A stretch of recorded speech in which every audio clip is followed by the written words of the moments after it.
I'm currently at Mercer University School of Medicine in Savannah, Georgia. So,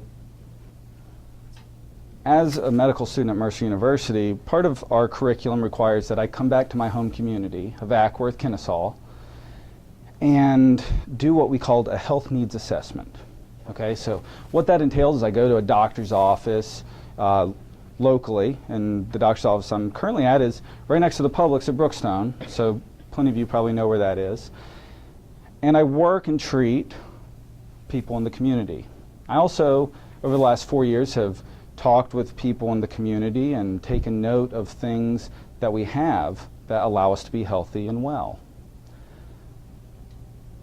3 of those things that I think are particularly important are, do we have grocery stores that have fresh, nutritious foods that allow us to eat good things and be healthy? And second thing is, do we have places to be fit and active, like the YMCA, trails, parks, things like that? And the third thing is, do we have doctors and hospitals for when we get sick? And over the last 3 years, I've realized we have plenty of these things. We have if we don't like Publix, we can go to Kroger right across the street, and there's plenty of options other than that in this area. We have plenty of doctors, plenty of places to be fit and well, so in theory, we should be one of the most healthy communities in the state of Georgia, right? Well, what I found is we also suffer from a lot of the same things some of these outlying areas suffer from, that don't have the same access we have to things that make us healthy and well. In addition to things like obesity, high blood pressure, and diabetes, we also suffer from mental health illnesses such as attention deficit disorders, anxiety, depression, even at really young ages. So why is that? Well, as a product of this community, I know what you guys go through. I know that from a very young age, you're being asked, what are you going to be when you grow up? Okay, you come to high school, you don't have time to get your feet wet and get used to the situation. You're being asked where you're going to college and if you're getting a scholarship, etc. Now that's stressful. Well, then we do our extracurricular activities, and we're not just doing those for fun anymore. We got to be the best in the state of Georgia because we're at Harrison, right? And that's stressful. And this stress that we put on ourselves isn't bad. It only becomes bad when we don't appropriately address the stresses. And we become overwhelmed, and we let it affect our health. So what I'm going to do today is talk about stress in your health and the effect it has on your health. And to do that, I'm going to start off by talking about stories. Okay, now stories can do a lot of things for us. They can inspire us. Okay, they can inspire us to do things that we may have not thought possible otherwise. We can reach really high goals that we set for ourselves. Stories can drive us to make decisions that are good for our health and well-being. In the same way, they can transform the way we view the world and the way we take in our environment. Stories also can evoke fear, cause us to be scared to go after a goal we might have. It can cause us to make decisions that might be detrimental to our health and well-being. Now, sometimes we read stories, sometimes we hear stories, and other times we tell stories. And most of the time we tell stories to ourselves. And every time you make a decision to do something and perform a behavior, an action, you tell yourself a story about what's going to happen as a consequence of that. That's how we determine what we're going to do and what we're not going to do. As it turns out, you're the best storyteller you're ever going to listen to by virtue of the fact that you're going to continue to go back and listen to yourself time and time again, and the stories you're telling, regardless of whether or not they're good stories that cause you to make healthy decisions, or bad, maybe untrue stories that cause you to make decisions that are detrimental to you. But you'll be listening to yourself tell stories for the rest of your life. So for the next 20 or 30 minutes, just let me tell you a little story about stress and your health. So if we're talking about stress, let's just get a big, broad definition out there. Okay, we all kind of have an idea of what stress is, but let's just put something on the board. If you look in any dictionary, stress is going to be defined as some kind of pressure placed on an object. So what does that mean? It doesn't really tell us a whole lot about whether it's good or whether it's bad. So let's dig deeper. Let's look at some examples. Well, we know that the pressure and stress of rocks from the earth placed on a lump of coal over thousands of years at the right temperature, well, that gives us diamonds, these sparkly things that the ladies like to get on birthdays and holidays, right? That seems pretty good. In the same way, the stress of weights on an otherwise scrawny fellow can create quite a physical specimen. Well, these all seem like good things, so maybe stress is good, but I know what you're thinking. You're thinking, man, you know, Nick, these things seem good, but this is how I feel when you say the word stress. I feel like a lot of turmoil, a lot of anxiety. And I understand that. Now, so let's look at what happens in our bodies when we have stress, when we encounter stressful things in our life. Let's go back to a time before we had all this distraction, before we had baseball practice or soccer practice after school, before we had, you know, tests next week or had rooms to clean. Let's go back to caveman times. We'll call this guy Steve. And Steve's an otherwise relaxed fellow. He's walking along with his bone and his stick, and he encounters a pretty stressful situation. This dinosaurus, Tyrannosaurus rex, that likes to eat guys like Steve, that's pretty stressful, right? Let's see what goes on in his body that allows him to appropriately address this stressful situation. So he encounters the stress, and his brain releases hormones. It also sets off his sympathetic nervous system, gets his heart going fast, gets blood pumping. Well, those hormones from the brain go down to the adrenal glands that sit on top of the kidney, and it causes the release of more hormones, cortisol, adrenaline. And these hormones go out to the body, and they bathe every vessel and organ in his body and create a state of alarm. Okay? He's all revved up. He's ready to go and address this stressful situation, so he can appropriately address it by either running away, which is what I would do, and then he might fight the Tyrannosaurus.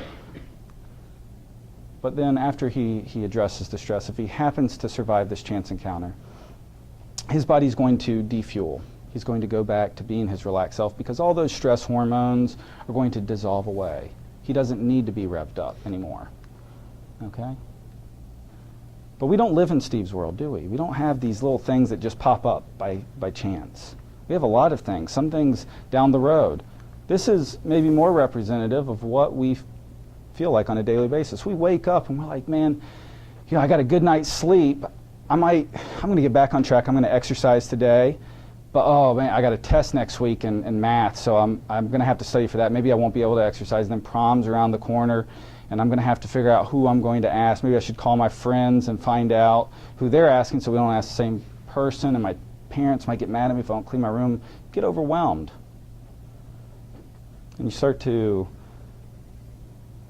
knock things off the list that make you healthy. You can't exercise today because you're too busy. Maybe you don't make your lunch a healthy lunch and you go for fries in the food line. Okay? Now, when we have these stresses, some of them can't be resolved immediately, like Steve, like we were wired to deal with these stresses. Okay? Sometimes stresses can't be dealt with for a day, a week, sometimes years. So how are we going to address them?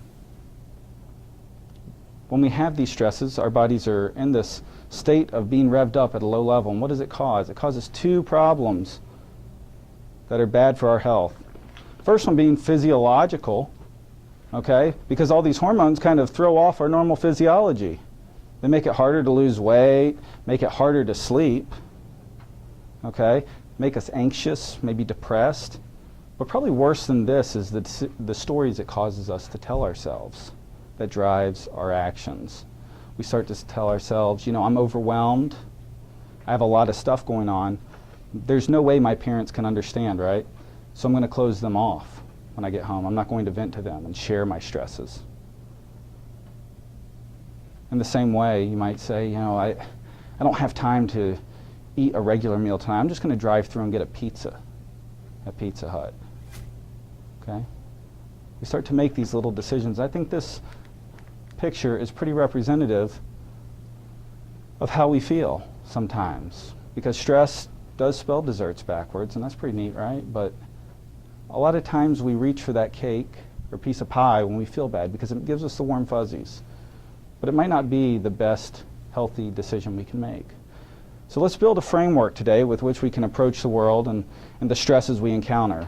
and maybe tell ourselves better stories so we can make more healthful decisions. We'll start off by talking about this guy. Does anybody know who he is? Just holler it out. Nick Saban.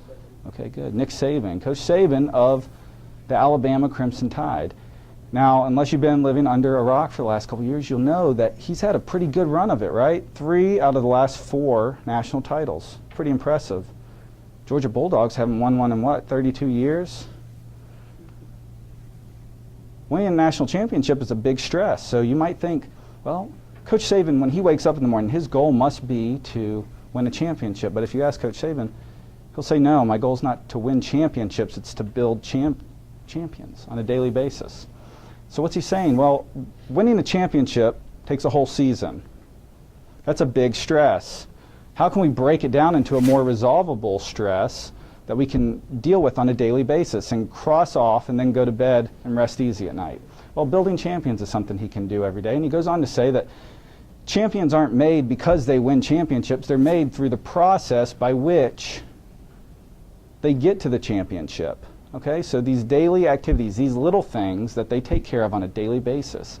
So he doesn't have to worry about and stress about winning the championship. He worries about, are my athletes getting enough rest? Are they getting enough nutrition? Are they getting adequate grades in the classroom? Because that's why they're in college, 1, and then 2, they've got to be academically eligible or they can't play. And then, am I making tough enough practices to get them ready for each and every game along the way? He worries about taking care of those little things, those smaller resolvable stresses. But let's talk about you for a second. Imagine you're at the foot of this valley and you're looking up to that peak and you want to get up there. How are you going to do it? How are you going to get up to the top? That's a big stress. Now, if you worry and stress about it, you might not ever get there because it's too big. It's too great a challenge. Let's step back and break it down into smaller resolvable tasks. How are you going to get across this body of water? How are you going to deal with the snow on the other side? And then how are you going to scale the cliff to get to the top? These are smaller, resolvable tasks. We can do those in a shorter period of time and feel a little better about it, right? Take care of those little things. And Emily Dickinson said just that. If you take care of the little things, the big things will take care of themselves. Pretty smart quote. So you don't need to stress out about a test next week. You need to worry about maybe studying for 30 minutes a day for the next 7 days. What little things can you take care of to resolve these big stresses, rather than letting them cause you to tell yourself bad stories and drive behaviors that aren't helpful. Now, we live in a busy world. If you think back to the previous slide, we have a lot going on. So I want to expound on her quote and say that if you take care of the little things, maybe one thing at a time, the big things will take care of themselves. And what I'm talking about here is this lie that we tell ourselves when we're busy and overwhelmed, that we're really good at multitasking. And as it turns out, we're terrible at it. Okay? We like to think that if we have 10 things to do, if we start them all at once, they'll all get done faster, right? But it never happens that way. We always start 10 things but never finish one. Now, to prove to you that we have a problem with multitasking, I got a little short video, since I know you guys like movies, I'm going to play for you. Check my email really quick. Oh my god. Huffington Post has the top 10. One more text. Software update. I gotta watch these movies and they're gonna return me. Help! Harry! Gotta check my texts. Email. Fred? Help! More text. I gotta watch all these movies before they have to return them. Up on my queue and update family photos. Okay, just send one more text. The reason I want to my DVR. No, please put it check down. my Facebook update. I can Tumblr. Fred, wait, please. You know what's happening, right? You're just spiraling. You're out of control. Yeah. No, there's too many things going on. But Netflix. Check my texts. You're out, right? Please help me. Please help me out. Ah! Wait, will you help me? Yes. Please help me. Text. And I think that you were carried. Please help. I'm checking, hanging out. I'm checking. Fred? Checking my text. Checking my. What is this? Fred, that's you in high school. That's you before computers and internet and iPads and YouTube and Tumblr. Before your fantasy baseball league. For your Netflix queue. Which I have to watch. No, look how happy you look. You're in a technology loop. Okay. What should we do? Welcome to my world. that? It's MindFi.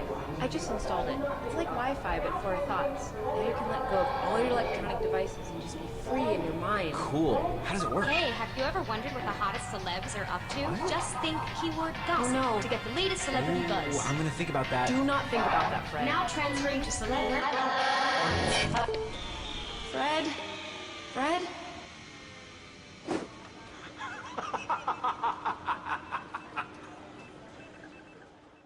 Pretty silly, right? But how many of us have felt like that? I'm 28 years old, and I know I've been in school a long time, and I feel like that an awful lot when I'm trying to sit down and study. I've got my iPad going, I got my computer going, I got the television on. Can't ever get anything done. We got a lot of distractions. This is a picture of my last barbecue I had at my house, and if you'll notice, it doesn't look too appetizing, does it? This is the result. Let's see what I was doing when I was grilling. I was also talking on my phone to people who weren't there, talking to guests so I could be a good host, putting things on Facebook like we always do to let people know we were having a good time, and then texting my address and changing the Pandora station so that I had a good tune going. A lot of things going on. And this is the result. Now, luckily, the consequence of this was just burnt hamburger. But sometimes when we multitask, there's a lot greater consequences for both the things we're doing and our health and well-being. Now, probably much worse than burnt grill meat is the effect that this idea of multitasking and the distractions we let ourselves bring into our lives have on our personal relationships with friends and family. Our personal relationships were meant to be there for us to share our victories in life, share our defeats, get advice and give advice, share these stresses so that we can get help and help others. But all too often, I see at dinner tables out in public, this is what it looks like. When we're with friends and family, we're so distracted by things going on elsewhere that we don't nurture those relationships and build them and help each other. Part of being a healthy person is having strong relationships with your loved ones. And this is a time to nurture those. So I challenge you to maybe do something like this next time you're out. Put your cell phones aside, your computers aside, and be with the people that are there. Okay, and nurture those relationships, and maybe even say the first person to reach for their electronic device gets to pick up the bill. Sometimes that'll help. So I want to switch gears for a second. We know we have a lot to do, but how are we going to order the way in which we do it? How are we going to order our to-do list of all these stresses and things that we have to do? Well, what's going to decide that is deciding what you're passionate about. What things drive you in life, okay? So what's important to you? To show you how important this is, I want to talk about two people, first being this gentleman. No, he's not from Grey's Anatomy, but he is a doctor and a surgeon. But long before Ben Carson was a doctor and a surgeon, he was a bad student. He was failing elementary school, failing all his classes, getting in fights all the time because he was insecure about his abilities. Well, his peers called him stupid, and he felt stupid. His teacher actually wrote home to his mother and said, Ben's just not getting it. He's not doing well. He's going to have to be held back. So his mom, being a good mother, cut off the television, cut his playing outside time in half, and took him to the public library where he was required to check out 2 books that could be on rocks, airplanes, unicorns, whatever he thought was interesting that day. 2 books. Had to read them and then turn in a report on what he had learned by the end of the week, which she would grade and return if it wasn't adequate. Ben wouldn't learn till later in life that his mom couldn't even read these reports that he was turning in, but she faked it because she saw it important enough that he be exposed to new things and find a driving force in life, that she faked it. So, and it did pay off. Because about a year later, after he started this process, the teacher was given a lecture on volcanoes. Passed around a lava rock and asked, does anybody know how this was formed? When no one raised their hand, Ben timidly raised his hand because he wasn't accustomed to answering questions in class. People started to snicker because they wanted to know, what's stupid Ben going to say? Teacher called on him and he gave a very detailed description of how that rock was formed. Everybody was flabbergasted. They couldn't understand how stupid Ben would know such a complex thing. And he went from being stupid Ben to smart Ben. And he realized then that knowledge was power. And gaining knowledge and learning became his passion in life, and how he structured the things he addressed along the way. It paid off because he didn't just finish elementary school, he finished high school and went on to an Ivy League education for undergrad, and then went on to medical school for 4 years, and then 5 years of neurosurgery residency. So he's a brain surgeon. But that wasn't enough for Ben. He went on to do some research, and then went on for fellowship in pediatric neurosurgery. So he's a brain surgeon for kids and now sits as the director of that at Johns Hopkins Hospital in Baltimore, Maryland. That's a pretty cool story. All from finding out what he was passionate about. He went from being stupid to being one of the most brilliant surgeons in the world. This next guy, Arturo Toscanini, is a conductor of a symphony. And the symphony, if you don't know, is a bunch of people with instruments, and they all play a little piece of noise, and when they are directed by a conductor, it makes beautiful music. Well, his lead bassoonist came to him one night and said, "It's 5 minutes to the show and my key's broken. It's going to mess everything up." Instead of stressing, Mr. Toscanini looked down and he said, "Hold on one second, let me think." Then he looked up and he said, "You weren't going to be using that key tonight anyway." So what's he saying? What he's saying is that because he was passionate, so passionate about music and the symphony, that he was able to take it upon himself to memorize every key, every note of every instrument for every player in his orchestra. It's pretty incredible stuff. It's amazing what we can do when we find a driving force in life. So what are you interested in? I know you're thinking, these are really smart people. That's not me. Their brains are bigger than mine. So I have a little activity that I'd love for you to participate in. I'm not going to call on anybody. It's just have some instructions I'd like you to follow, if you would. I'd like you to raise your hand. And as you raise your hand, I'm going to tell you exactly what goes on in your body to allow that to happen.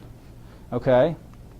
So your eardrum vibrates, the malleus, incus, and stapes, which connect to the temporal membrane and transmit the sound waves to actual waves in a fluid in the cochlea, which moves hair cells, causing a depolarization and subsequent action potential, which travels down the 8th cranial nerve to the auditory nucleus, which sends a signal to the primary auditory cortex, which then identifies the sound as a human voice and sends that signal to Wernicke's area, which then makes a meaning of that sound and sends a signal to the premotor association cortex and the basal ganglia to initiate movement. From there, a signal is sent from the primary motor cortex through the internal capsule to the thalamus, where it synapses with an upper motor neuron, which travels through the midbrain, synapses, then decussates to the other side, travels down the spinal cord, where it will later synapse on a muscle fiber, allowing you to do something as simple as raise your hand. It's pretty incredible stuff. If you know what cliff notes are, this is the cliff notes of what actually happened in your body to allow that to happen. So before you put limitations on what you can accomplish and the stresses you can resolve, think about how amazing your brains are, okay? And find that driving force in life. But even if you find the driving force, things are going to come up, aren't they? They're just going to pop up. You're going to have a flat tire. You're going to have to go to a class you don't enjoy. Now, these two guys had very different opinions about what they were going to be doing this day, okay? This bird just wanted a good meal, okay? He just maybe wanted a fish, but he got a lizard.